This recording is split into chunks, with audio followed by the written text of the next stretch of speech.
melakukan ini demi ibu.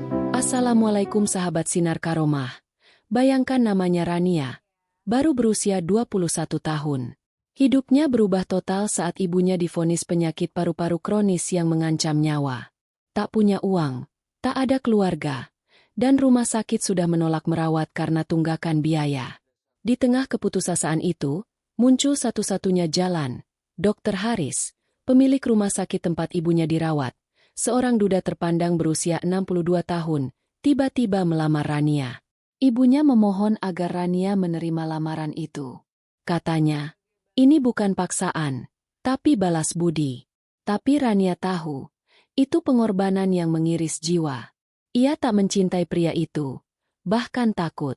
Tapi demi ibu yang sekarat, ia menyerah. Pernikahan itu sepi, dingin, tanpa pesta. Rania menangis di malam pertama, bersiap menghadapi neraka.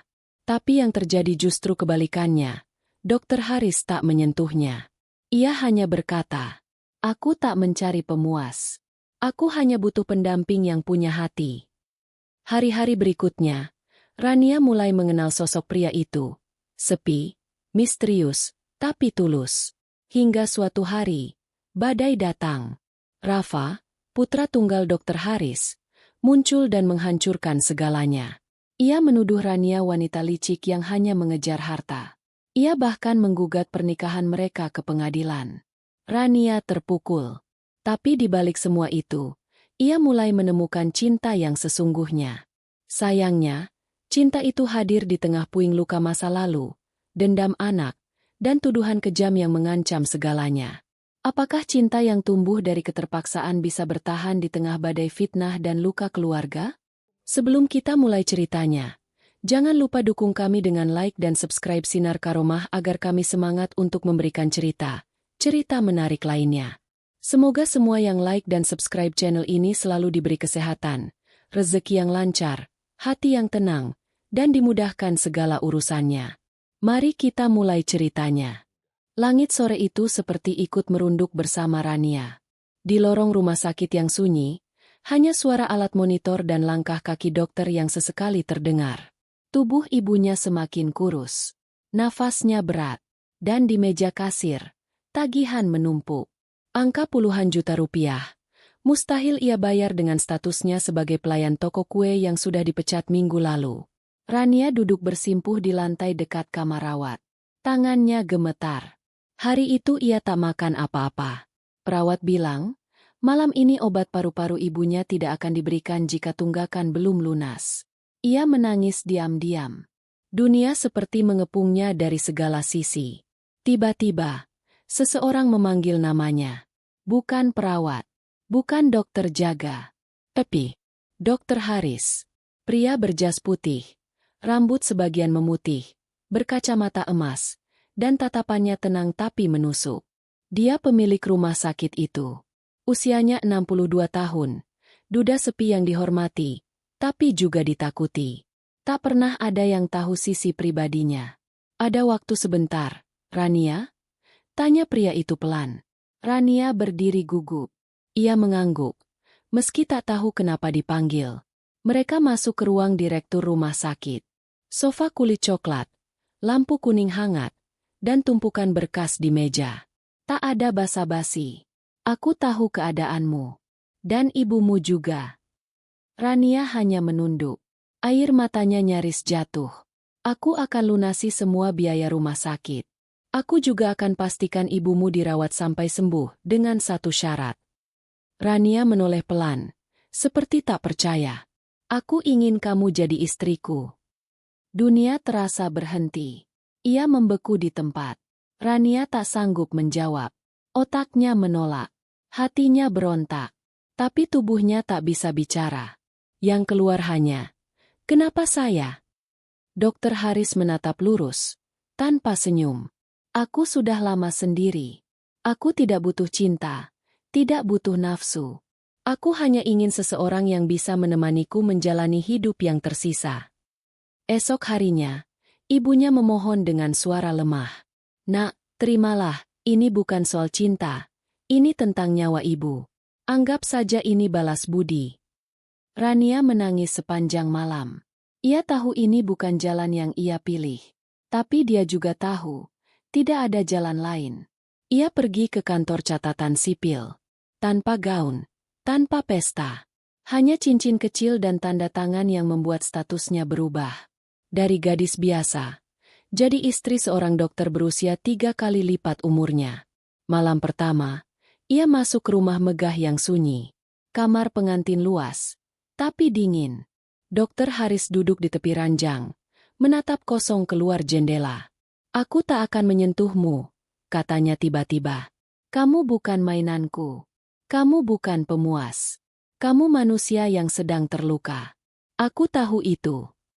Rania menahan tangis. Ia tidak tahu harus lega atau justru hancur lebih dalam. Malam itu ia tidur di sudut tempat tidur, menggenggam bantal seperti anak kecil yang takut gelap. Ia tahu hidupnya tak akan sama lagi. Tapi belum tahu, badai yang lebih besar sudah menunggu di depan. Hari-hari pertama setelah pernikahan itu seperti menapaki lantai marmer yang dingin tanpa alas kaki. Rania tinggal di rumah megah Dr. Haris yang berdiri di ujung perumahan elit. Dindingnya tinggi, pintunya besar, tapi heningnya menusuk. Tak ada suara televisi, tak ada tawa, bahkan nyanyian burung pun terasa takut mampir. Rania memandangi jam besar di ruang tamu setiap hari. Pukul 8 pagi, Dr. Haris berangkat kerja ke rumah sakit. Pukul 5 sore, pulang dan langsung masuk ruang baca. Tidak ada obrolan, tidak ada pertanyaan. Ia hanya akan berkata satu kalimat setiap hari. "Sudah makan?" Lalu kembali larut dalam dunia sepi yang ia bangun sendiri. Rania hanya bisa menjawab pelan, "Sudah." Dan begitulah hari-hari itu berlalu, seperti naskah tanpa dialog. Tapi justru dari kesunyian itu, Rania mulai memperhatikan. Ia mulai tahu bahwa Dr. Haris selalu menyiram tanaman sendiri, meski ada pembantu. Ia menulis jurnal di buku usang berwarna coklat. Dan setiap malam, sebelum tidur, ia duduk di tepi ranjang dan memejamkan mata tanpa bicara sepatah kata pun. Rania bertanya-tanya, apa yang membuat pria itu begitu kaku? Kenapa hatinya seperti ditutup rapat? Tapi ia terlalu takut bertanya. Hubungan mereka lebih seperti dua orang asing yang terikat kontrak. Sampai suatu malam, petir menggelegar, listrik padam, dan rumah itu tiba-tiba gelap total. Rania panik. Ia mencoba meraba jalan ke dapur, tapi terantuk meja kecil. Saat itu, Dr. Haris datang dari belakang. Tanpa banyak bicara, ia menyalakan lilin. Cahayanya redup, tapi cukup menerangi wajah pria itu. Untuk pertama kalinya, Rania melihat tatapan berbeda. Ada rasa bersalah di mata Dr. Haris. "Maaf," ucapnya pelan. Rania bingung. "Untuk apa, Pak?" Dr. Haris menghela napas. "Karena telah menyeretmu ke kehidupan yang tak kamu inginkan." Hening. Hanya suara hujan di luar yang terdengar. Rania tak tahu harus menjawab apa. Tapi ia melihat tangan Dr. Haris gemetar saat memegang lilin. "Kau tahu," lanjutnya, "anak tunggalku tidak pernah menganggapku ayah. Ia anggap aku pembunuh ibunya. Padahal, aku hanya seorang suami yang tak tahu caranya mencintai." Rania terdiam. Ia tak menyangka pria setegar itu menyimpan luka dalam. Sejak malam itu, sesuatu berubah. Dr. Haris mulai mengajak Rania sarapan bersama, meski hanya sepiring bubur dan segelas teh. Mereka mulai duduk di taman sore hari. Ia bercerita sedikit demi sedikit, tentang masa mudanya, tentang rasa sepi yang tak bisa dibagi. Rania mulai merasa aneh. Ia masih tidak mencintai pria itu. Tapi ia tidak membencinya. Bahkan, ada rasa iba, rasa kagum, rasa nyaman, hingga pada suatu hari, saat mereka tengah menikmati teh sore di teras, suara mobil mewah berhenti di depan rumah. Seorang pria muda turun dengan langkah cepat dan wajah marah. Dr. Haris berdiri, wajahnya berubah tegang. "Rafa," gumamnya. Rania ikut berdiri. Wajah pria muda itu sangat mirip Dr. Haris, hanya saja lebih tajam dan sinis. Dia mengenakan kemeja putih mahal, rambutnya rapi, dan matanya menatap tajam ke arah Rania. "Jadi ini wanita yang kamu nikahi?" katanya sambil tertawa sinis. "Kamu sungguh luar biasa, Ayah. Menikahi gadis seumuran anakmu sendiri? Demi apa? Nafsu? Atau karena kamu sudah terlalu tua untuk merasa sepi?" Dokter Haris tidak menjawab. Rania terpaku. Tak bisa bicara. Kata-kata Rafa seperti pisau yang menghantam dada. Tapi belum selesai. Rafa melanjutkan dengan suara yang lebih keras. "Kalau ibu masih hidup, dia pasti akan mati lagi melihat ini."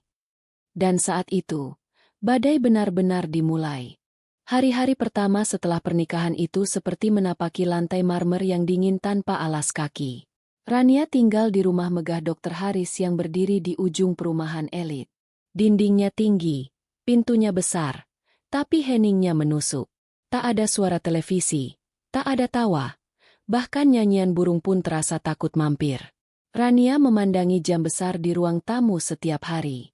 Pukul 8 pagi, Dokter Haris berangkat kerja ke rumah sakit. Pukul 5 sore, pulang dan langsung masuk ruang baca. Tidak ada obrolan. Tidak ada pertanyaan. Ia hanya akan berkata satu kalimat setiap hari. "Sudah makan?" Lalu kembali larut dalam dunia sepi yang ia bangun sendiri. Rania hanya bisa menjawab pelan. "Sudah." Dan begitulah hari-hari itu berlalu. Seperti naskah tanpa dialog.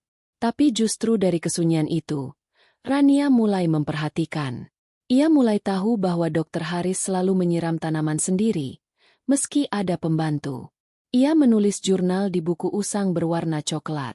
Dan setiap malam, sebelum tidur, ia duduk di tepi ranjang dan memejamkan mata tanpa bicara sepatah kata pun. Rania bertanya-tanya, apa yang membuat pria itu begitu kaku? Kenapa hatinya seperti ditutup rapat? Tapi ia terlalu takut bertanya. Hubungan mereka lebih seperti dua orang asing yang terikat kontrak. Sampai suatu malam, petir menggelegar, listrik padam. Dan rumah itu tiba-tiba gelap total. Rania panik. Ia mencoba meraba jalan ke dapur. Tapi terantuk meja kecil. Saat itu, Dokter Haris datang dari belakang. Tanpa banyak bicara, ia menyalakan lilin. Cahayanya redup, tapi cukup menerangi wajah pria itu. Untuk pertama kalinya, Rania melihat tatapan berbeda. Ada rasa bersalah di mata Dokter Haris. "Maaf," ucapnya pelan. Rania bingung.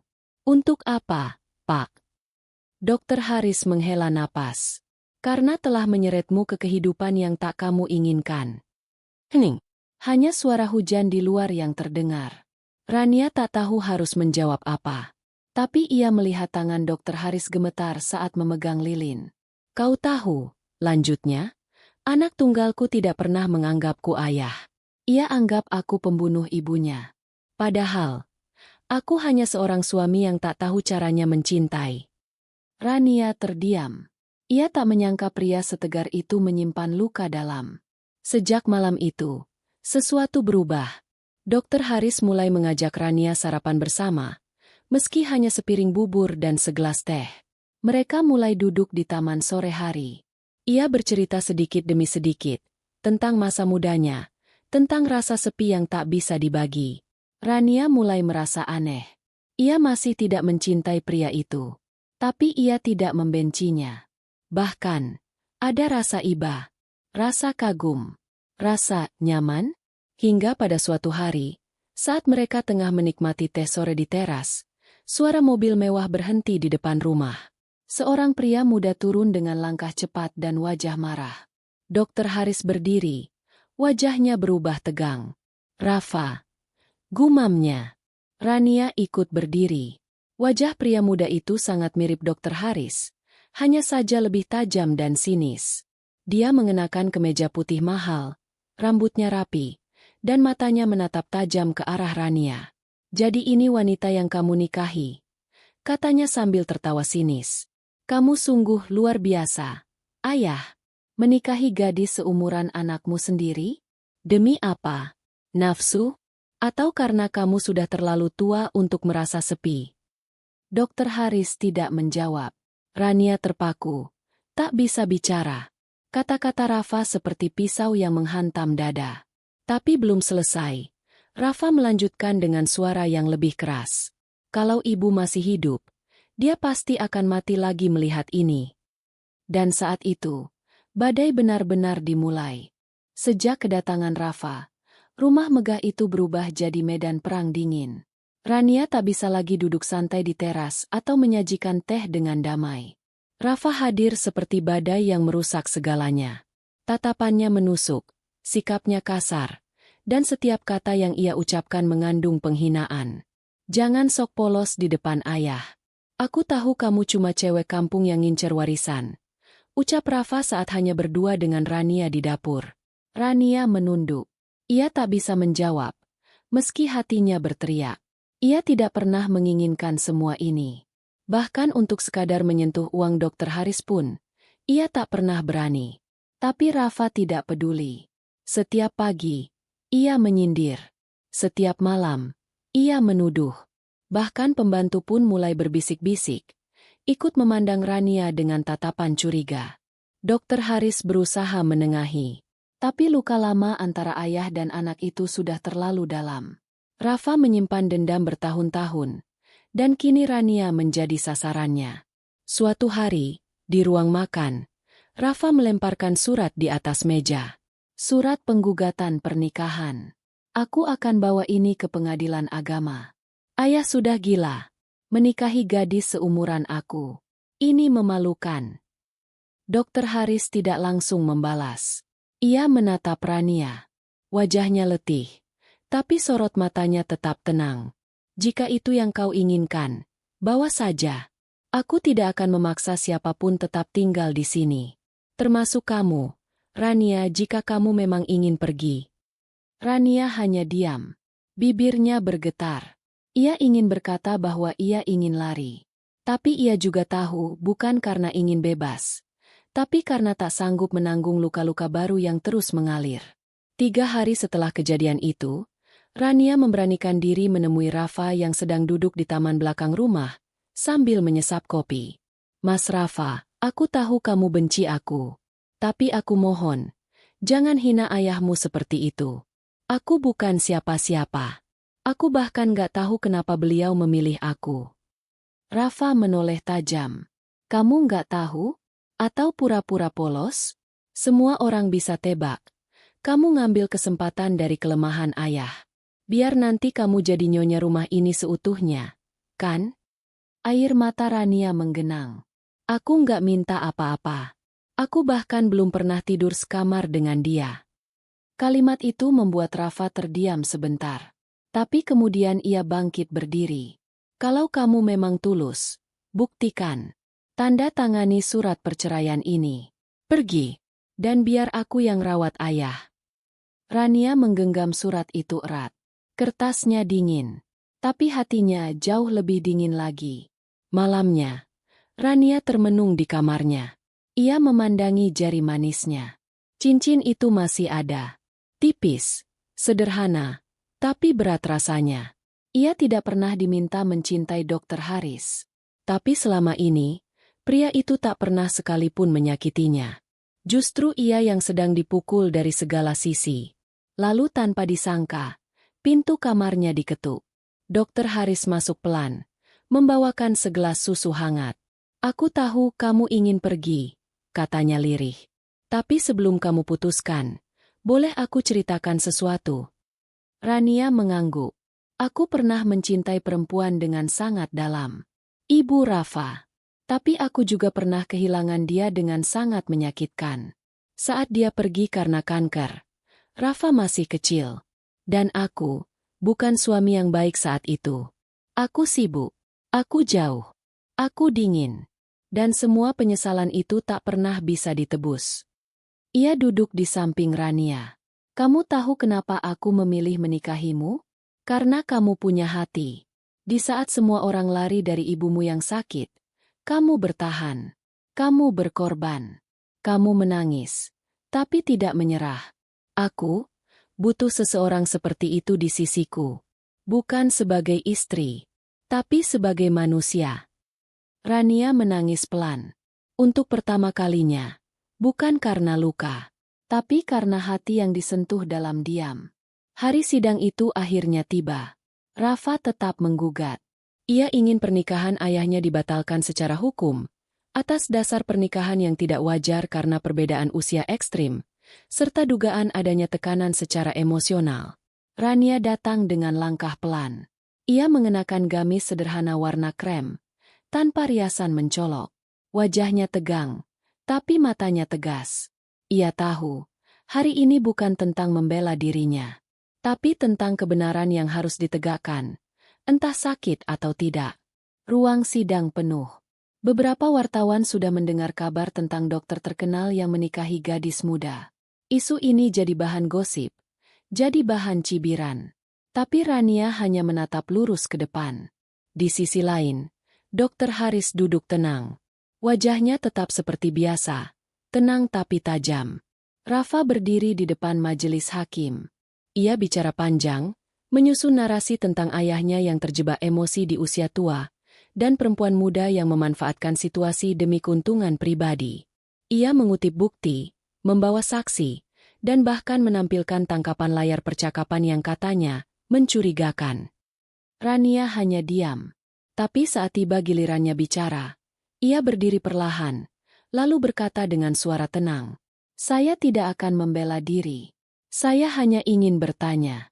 Jika memang saya seorang pemangsa harta, mengapa sampai hari ini saya masih menolak memakai kartu ATM suami saya? Jika saya hanya ingin kaya, kenapa saya justru menandatangani surat pernyataan tidak akan menerima warisan sepeser pun?" Ruang sidang hening. Saya menikah bukan karena cinta. Saya tahu itu. Tapi saya juga tahu, tidak ada orang waras yang mau menyerahkan hidupnya pada seseorang yang tidak ia cintai, kecuali ada rasa tulus di dalamnya. Saya menikah karena ibu saya sekarat. Dan saya tetap bertahan, karena saya melihat ada jiwa yang lebih sepi dari saya di rumah itu. Majelis hakim mengangguk. Tapi belum selesai. Dr. Haris berdiri. Saya ingin menambahkan sesuatu.